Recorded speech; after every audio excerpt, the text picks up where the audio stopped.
You're 101 now, right? Yeah, I'll be 102 in a couple of months. Yep. Yeah. With with all the things you've learned through the years, is there anything that you would give advice to the younger generations? Well, all I can do is tell them work, learn how to work, and and be trustworthy. Just demonstrate that you're a good United States citizen and you're a treasure to have as part of your friendship.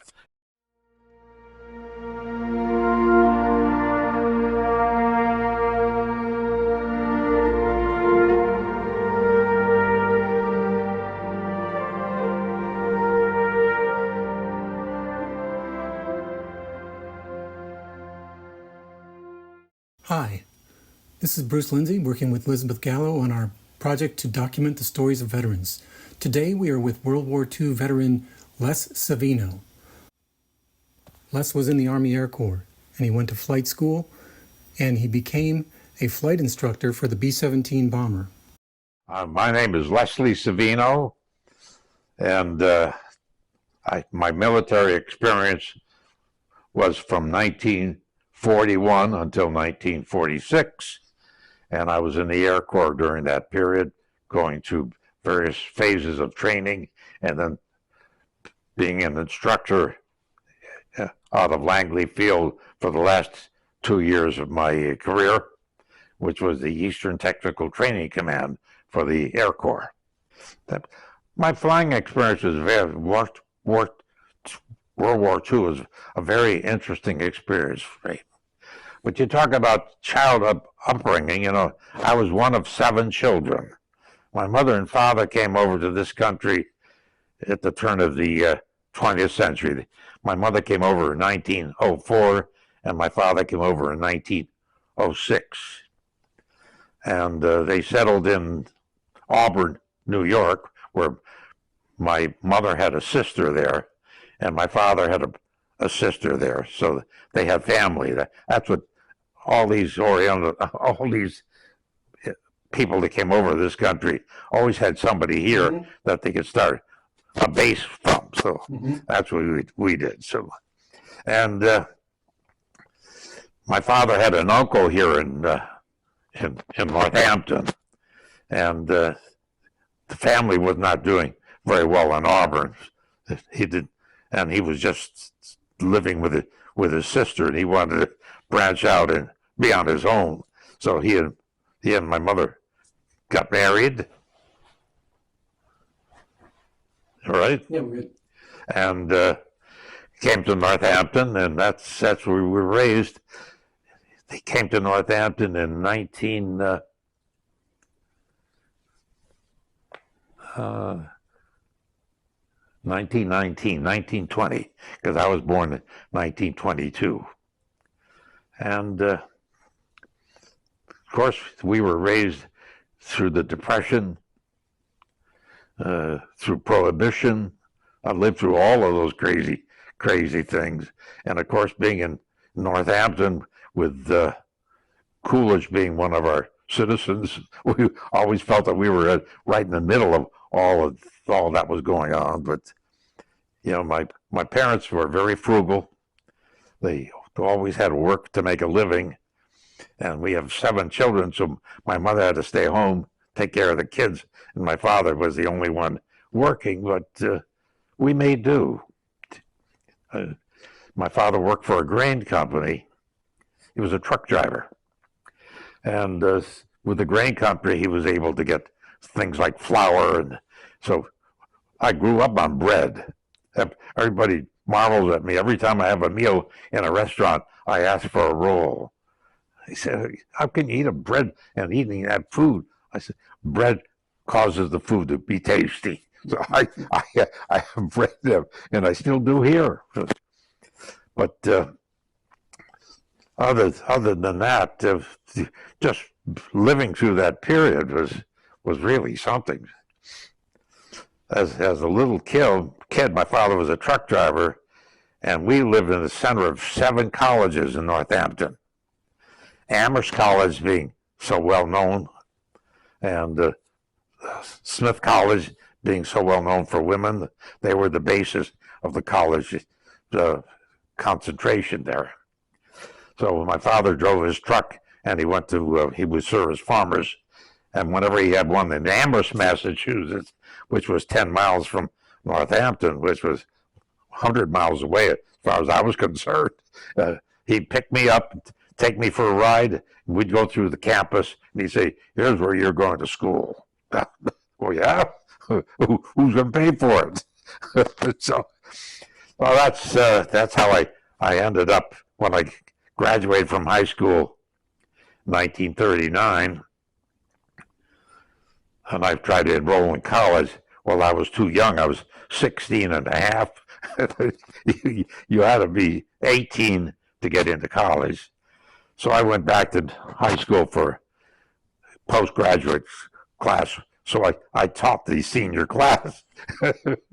And then I entered it was cost Massachusetts State College then, and I got involved. In fact, it was an interesting experience for me at the beginning of that early stage of my life. We had ROTC at that school, cavalry. And so I was in ROTC for my first 2 years. It was compulsory the first 2 years. And then after that, you had to qualify. And they took the top 25 students from the junior class, and they put them into advanced ROTC. So I figured I want to be in advanced ROTC, so I worked like crazy.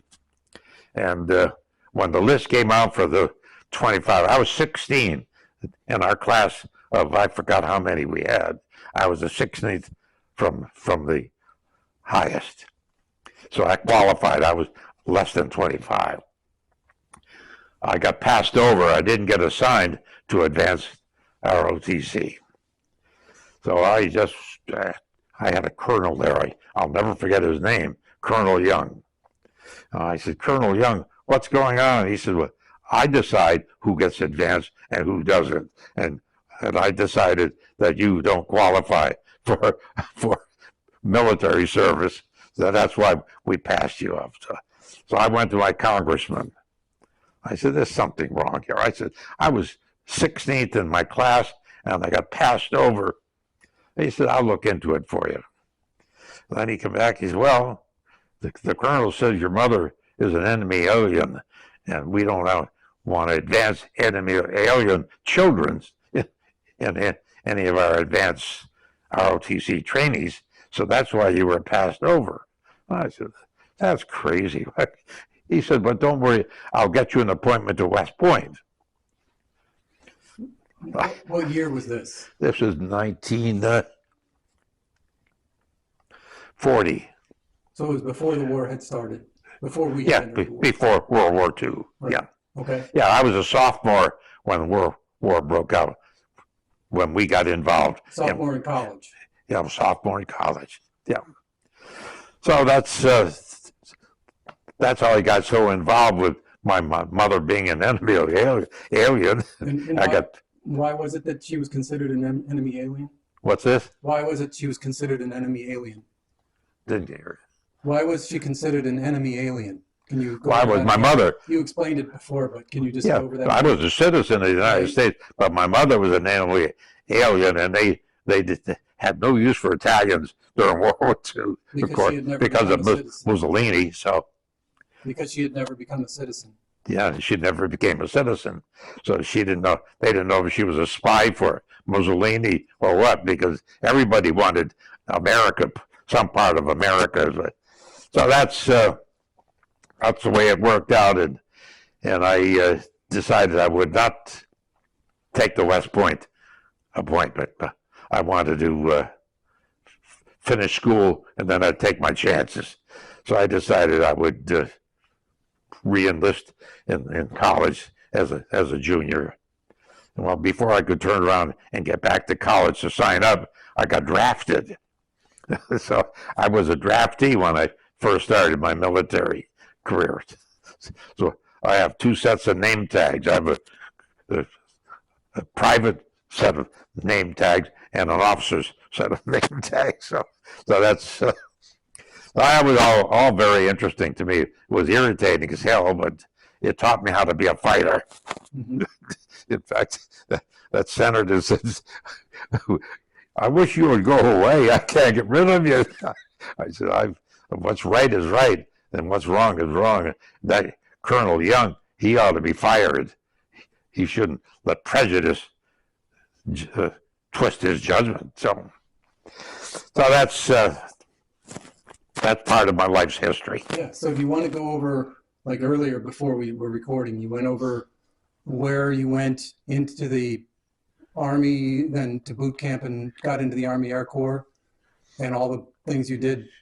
Oh, in the military. Yeah, sure. Yeah. Can you go over that again? Yeah, I well, wasn't on the recording. I was drafted as a just a regular soldier. I was in the Air Corps fairly soon and started my Air Corps training. My Air Corps training was quite extensive. It fascinated me. I first of all started at Iowa State Teachers College as a pre-flight training, and I spent 2 months there. And then they transferred me to Randolph Field for secondary level of basic training. And then from there, I was transferred to what was the name of the next field? I don't remember it, but it was in California. My next phase, and that's where I became part of a graduating class, and I ended up as class of 44F. F being August. They started with A in January. So I went through basic training. I went through primary training at Stockton, California. Flew Stearman, and I spent whatever time it took to go through that training. Then I was transferred to Taft, California, to basic training for BT-13, which was just a tremendous airplane for a poor amateur pilot. And got through that. And that's when I got transferred to Stockton, California as advanced training. And graduated in June of 44. And I was engaged to this lovely classmate of mine, or classmate that I was dating regularly, and we became engaged during the war. So when I graduated in 1944, I took a week off and went to Northampton and I got married. And I went back to Stockton, and there we stayed as a family unit. And then my daughter was born in March of 46. And that started our family. We had 4 children, my wife and I, but that's how we all got as a family. And I told you how I got to Hanover. But so that was my flying training. I enjoyed every minute of it. In fact, I enjoyed primary training best of all because I was 20 years old, daring. I could lick the world, and I would take that steerman. I could use the airplane anytime I wanted because I was a student there. So I would, in my free time, I'd go and get one of the steermen, and I'd take it out with no instructor, just me, and I could do anything I wanted. I put that airplane through everything I could think of, and just enjoyed it immensely. Never had a care in the world, never had fear, never thought an airplane would hurt me. And so that was one of my more enjoyable stays. Basic training was just flying an upgraded single-engine airplane. And then, of course, when I got to Stockton, I ended up as an instructor, so I spent some time there. But it was whole different phases of the military training. So you were drafted in 1941, is that correct? Was I? What year were you drafted? What year was I? Drafted. Oh, it's 1942. Yeah, 1942. the war had broken out. It, the United States had entered into the war, and they were drafting everybody that was loose, and I was loose. A month from the time I decided to go back to college, I couldn't go and register because I got a summer job. Always worked in the summertime when I was there, and I got drafted, and I was back in the military again. So, but the college kept a place for me because after I got out of the military, I was back there again. Right. So in California, you were an instructor, but then you ended up getting sent to Langley also. Right. Yeah, I was a flying instructor at Stockton, and when they sent me to Langley, I was an instructor motivating return pilots and training bombardiers, navigators, and engineers and radio operators. They would all be on that flight, and we took a flight every day. We flew rain or shine, day or night, doesn't matter. Every day we were in a B-17 going someplace. So you were a B-17 instructor from the time you came to Langley, right, through the end of the war. Yeah. And then when the war ended, I signed up to be a permanent pilot in the Air Corps, and they assigned me to a field in Georgia, B-17, B-25s. So I got the Georgia B-25 instructor, and I was going to instruct students there on the B-25s. In fact, our students there were Chinese and Mexican students learning to be pilots. And the United States must have an agreement with China and Mexico that they would train their military pilots in one of our training schools. So we had them in Taft, California, Turner Field in Taft, California. So I was married now, but I had to find a place for my family, my wife and my daughter, to come to Taft, California. So I was there about 3 or 4 months all by myself. I took the bus to the field every day. I didn't have a car. And I was on the bus one day, and Georgia, I didn't know not too much about Georgia. And this black fella got on the bus and sat in the front row on the right-hand side. I was on the front row on the left-hand side behind the driver. And the driver says, back of the bus. And the black man says, I'm not going to the back of the bus. I'm going to sit right here. He said, I told you, you get in the back of the bus or we're not going to leave this place. The fellow says, I'm going to sit right here and you can't make me move. And the driver takes out a gun and he shoots this black man in the leg, in the knee. And I said, oh my God, is this Georgia? This is where I'm going to be a pilot and train people? I don't want to have anything to do with this state.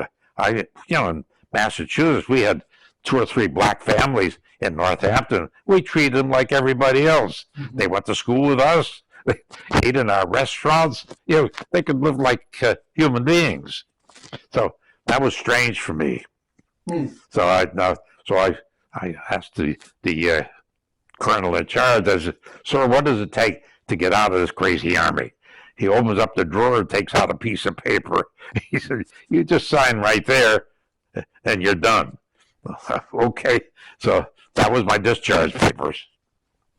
So then I went back to school. Yeah. Oh, I had a very exciting youth, I thought, for me, but by today's standards, it was nothing. It was just everyday work. Well, were there any other interesting experiences you had in the military? You mentioned bailing out of an airplane and crash landing, and any people that you met or any experiences that you remember? Not really. No, it was just I just wanted to get someplace else. I was tired of doing what I was doing there, and Right.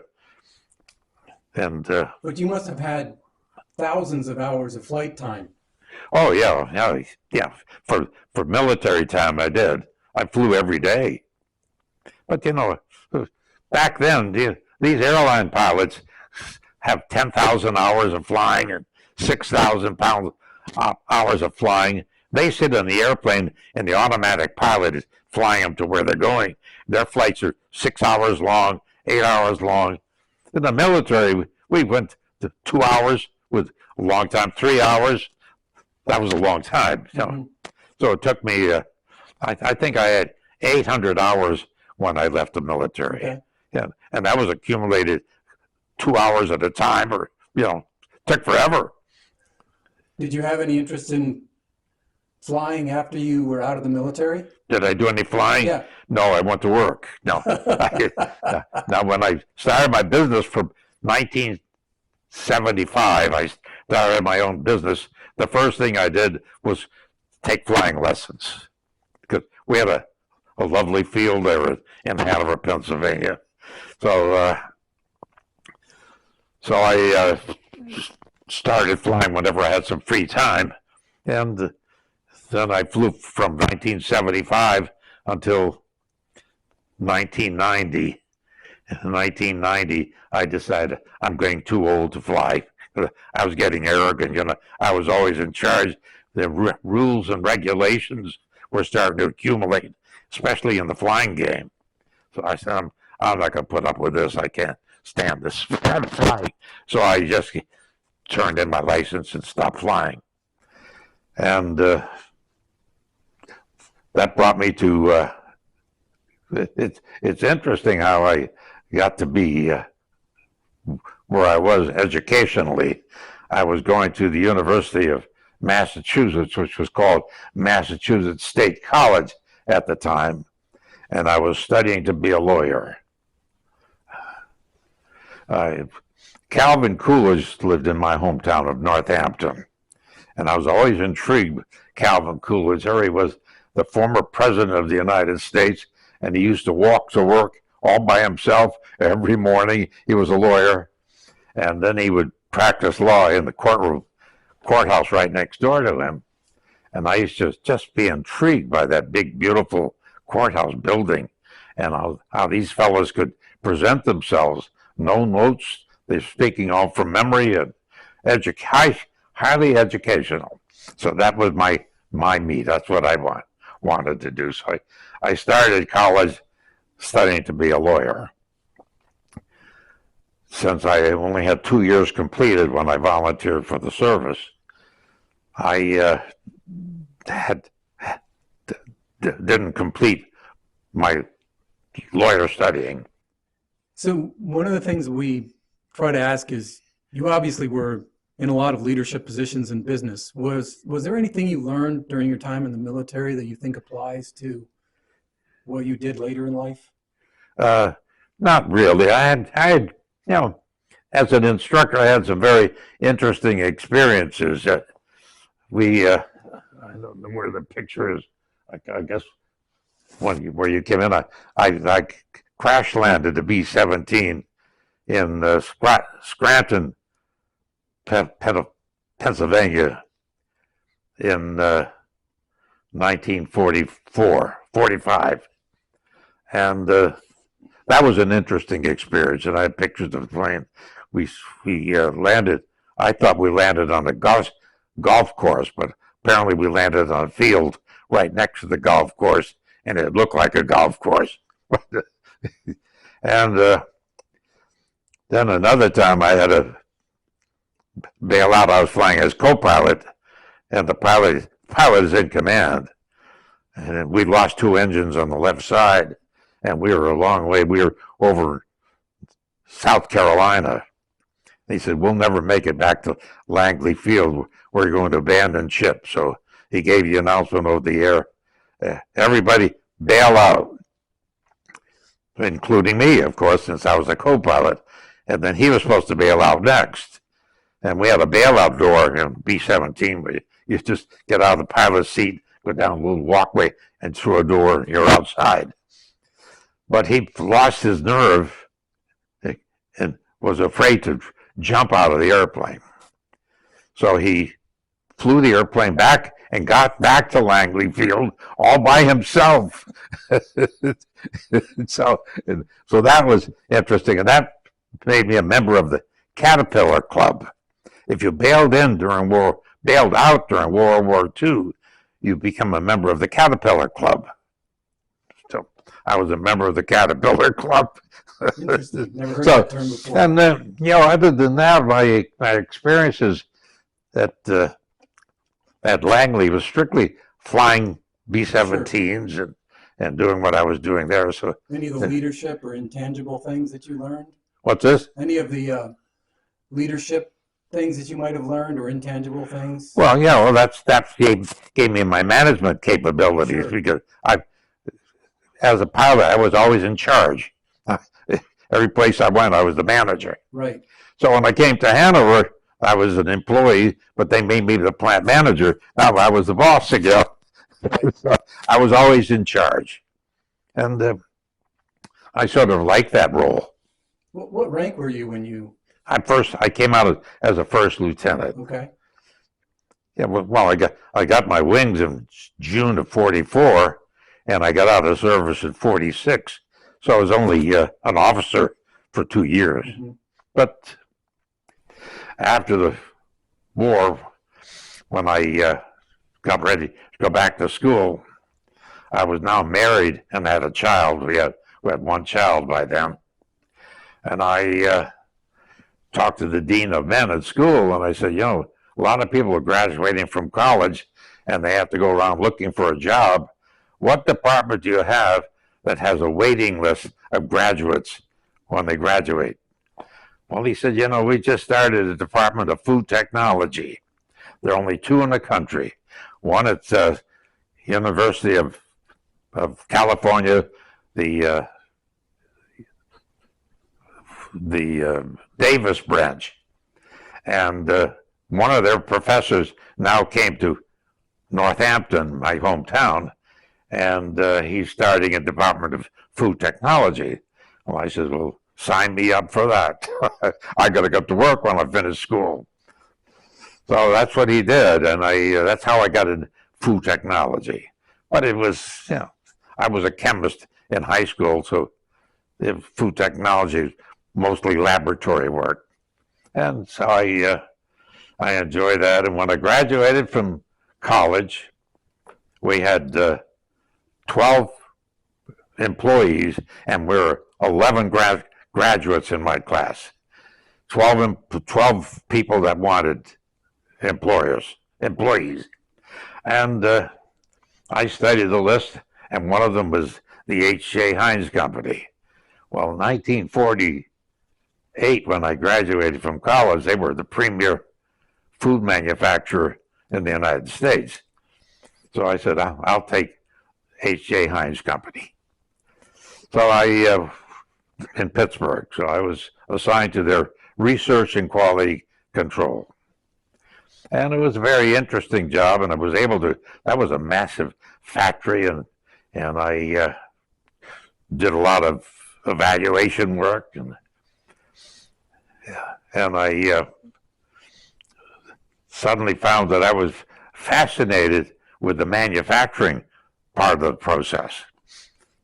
That's where all the action was. What I did, I just sit around, watched, and wrote it all down. These people were actually doing it.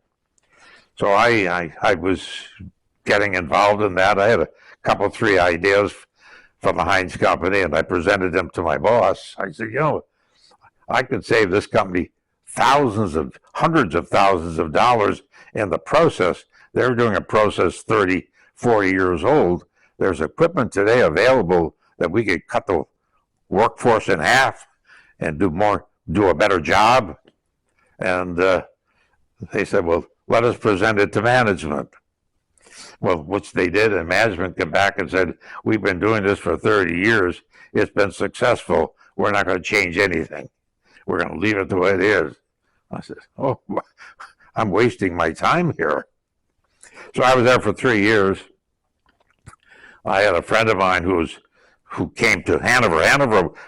Hanover Candy Company was one of the companies that applied for a food technologist, and one of my classmates went there.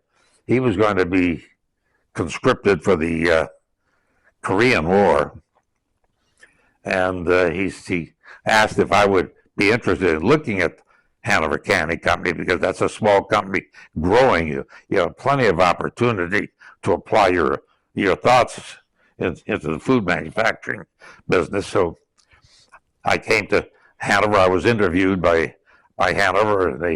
They thought that I would be good for them, and so I came to Hanover in 1950, December of 1950.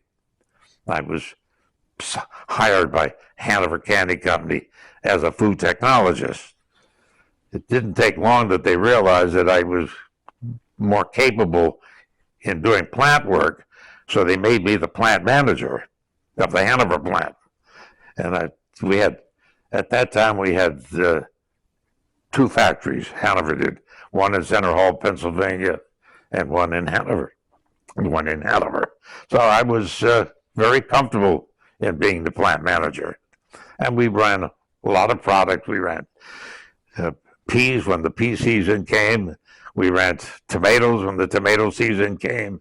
We ran green beans when the green bean season came. So we worked from May to December following the crops. And then we shut the plant down and wait till May of the next year to start all over again. And I thought that was fascinating, but then we introduced pork and beans to their mix. Now, with pork and beans, we could run year round. So when we finished with the green beans, we started pork and beans. And then I was instrumental with the company in putting a separate manufacturing line for pork and beans so we could run them year round while we're running peas, running green beans, whatever we were doing. And this was the logic that we as food technologists were introducing into the industry. And that was quite interesting. Then we bought 2 or 3 more factories to supplement what we were doing. So I had quite a chore keeping track of all these factories, but I enjoyed every minute of it. And that's what I did for 25 years. I was vice president of operations for all of these plants until I left. They apparently liked my contribution to the company, so they asked me if I was starting my own company, the LV Savino company, because I was known as an authority in food manufacturing by that time. These food suppliers recognize people that they're dealing with, and they said, this fellow Savino out of Hanover, he's always changing things. He's always looking for new ways of doing things. He would be something that you should take a look at. So the owner of Hanover Candy Company said, well, we're going to have a hard time filling your spot. How about signing up as one of your first clients? So fine with me. This is handy. I live here. So I was a consultant for 5 years, and that was reactivated 3 times. I ended up 15 years as a consultant at Hanover. So I left them in 1975, and I was still there in 1990. But I enjoyed everything I was doing. Well, when I go into business myself, that was a little different. I traveled all over the country. I had a client in England. I had a client in Puerto Rico. I owe Hanover 3 days a week in my contract with them, so I had 2 days a week where I could go to other places, and I went to Freddie Giorgi's plant in Tipton, Pennsylvania, Giorgio Foods, and I spent 2 days a week there for about 5, 6, 7 years until we got them they were at the end of their expansion.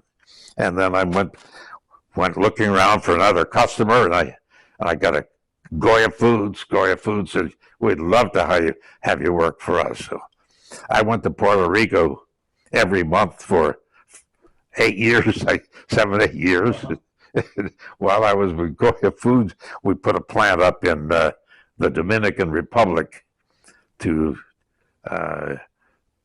do plantains. We manufactured plantains there, so it kept me pretty busy. And then I ended up with doing day here and a day there. I always have a customer. I knew everybody in the canning industry. Yeah, I was so active in it, and it was the equipment suppliers who were the best contacts, because they're going to their customers and they said, boy, we need somebody to help us with this. I got just a man for you. Let me call Mr. Savino, see if he's willing to come and take a look at your project. And that's how I got most of my contacts. And I did that for 15 years, and then the Key Equipment Company, which was one of the major food manufacturing companies from California, asked if I would represent them in this whole eastern area. And I said, well, I'd be happy to. So I signed a contract with them. All my contracts assured me income. I got a salary from them, and then with Key, I got a commission with what I sold. And that was one of the best jobs I ever had. And I did that until I retired when I was 83 or 84. I finally had to retire because my wife said, when are we going to start enjoying ourselves? You're gone all the time. You're traveling. I said, well, I'm used to working. I don't know what I would do with my time. And then I had a good friend of mine who owned a condominium in Florida. He said, you ought to take a couple of weeks off and use my condominium and see what it's like to have something where you don't have to work. You have a condominium. You just enjoy the sunshine and the beautiful weather. Let me try that. So I stayed 2 weeks. And I thought that was kind of nice. I said, is there any way I could arrange with you that I take a month off next winter to use your condominium? He said, you can use it anytime you want. So I took a month off the following year, and I found that to be very enjoyable. It was so enjoyable, I bought a condominium where I was. It's a barrier island, North Hutchison Island. And just a gorgeous, gorgeous place. So I started going 2 months, then 3 months, 4 months. I shut my business down. I no longer took any. The only client I took was Hanover Canning Company, which now owns Snyder's Potato Chip Company, and they needed some help there. So I spent some time with the snack industry. And a lot of people don't realize, but Snyder's of Hanover ended up the second largest snack manufacturer in the United States from this little plant that we have in Hanover. So they grew like gangbusters because we introduced potato chips and then we introduced pretzels. That's how they got into the pretzel business. So that kept me busy until the only time I worked after that is when they had a problem and they wanted me to come in and help them out. That I did. So, and that then my wife said yes. She was getting a little old. She was 89 when she passed away. So she had many good years with me, and she couldn't get around too well. I had an acre property here in Hanover.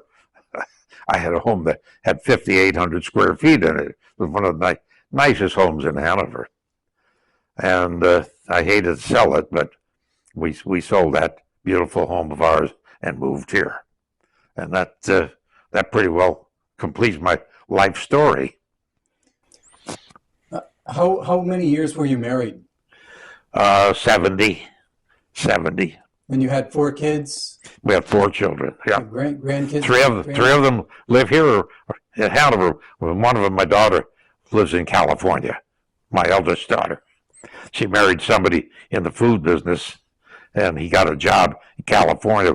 The major food manufacturers were in California or out in the southern part of the country, not even the east. So that then she's been there ever since. But she comes home a couple times a year. So, and when they do, they all have all of their affairs here. I ended up with the biggest house, so I can handle a big group here. So Yeah. that's why these houses were built with two doors there. I said, I don't want doors in the middle of. I want one long living room. And they said, well, it's your house. You know, when I moved in here, I owned it. I didn't own it for long. You know, but they took 10% ownership every year. So after 10 years, they owned it. Wow. But for the first couple of years, I owned it, so I could do anything I wanted. The doors, I have an agreement with them. Anytime I want to put those doors back, they guarantee me they'll reinstall them. Okay. But I liked it like this. Yeah. Everybody comes in this unit and said, boy, you got one of the biggest units I've been in. That's because I don't have it broken up. I make two rooms into one. Right. You're 101 now, right? Yeah, I'll be 102 in a couple of months. Yep. Yeah. With all the things you've learned through the years, is there anything that you would give advice to the younger generations? Well, all I can do is tell them work. Learn how to work, because the kids today don't know how to work, and be trustworthy. Just demonstrate that you're a good United States citizen and you're a treasure to have as part of your friendship. And other than that, I just live my life normally. They made all that fuss over me when I was 100. I didn't want any of that. I was on the radio. They had a billboard in McSherrystown for a couple of months.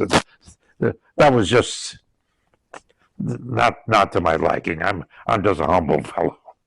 So I noticed that when I was driving in, without looking at the numbers, you had an American flag on the front. Yeah.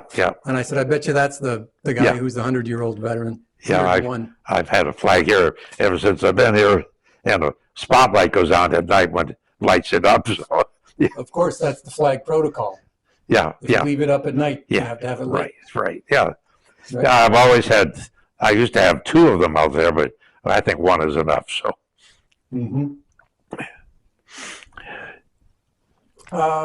Do you have any, so your parents were both Italian? Both born in Italy. My mother was born in Naples, Italy, and my father was born in Bari, Italy. Bari was on the Adriatic side, on the east coast of Italy. Of course, Naples is on the Romans on the west side of Italy. But yeah, they never went back.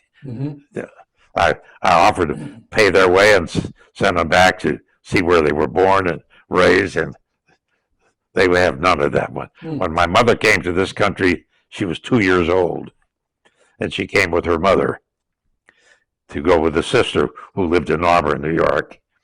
And my father was born in Bari, which is just a lovely town, and he wouldn't go back. So I went back for them. I'm guessing you were raised Catholic? Oh yeah, strictly Catholic. Yes. I was an altar boy until I graduated from high school, 16 years old. They thought I was going to be a priest. And that's when the Catholic Mass was in Latin. I just enjoy that protocol of a mass. The priest is in charge, and everybody is subservient to the priest, and they all have one belief in common, and they all practice it faithfully. That was nice company to be in. Are you still Catholic? Oh yeah. Yes. I guess. Yes. So are my kids, but they don't practice the religion like I did. I went to mass every morning for the longest time. but my kids hardly ever go to mass, and they give me hell. I still go to mass every Sunday morning. Mass comes on television, so it's just part of my religious belief. I believe that the Catholics are a boon to the world. You know, as I say, I just lived a simple life. I worked all of my life. I always had a job. When I was going to high school in the summertime, I grew in an area where tobacco was a primary crop. The Connecticut Valley. Really? And in fact, Connecticut Valley tobacco is still premium tobacco. They raise leaf tobacco, which is the outside wrap of a cigar. And the leaf tobacco is hung in barns and that dries naturally. And so I always had a job. I'd start there early on and until the harvest was over, and then it was almost time to go back to school again.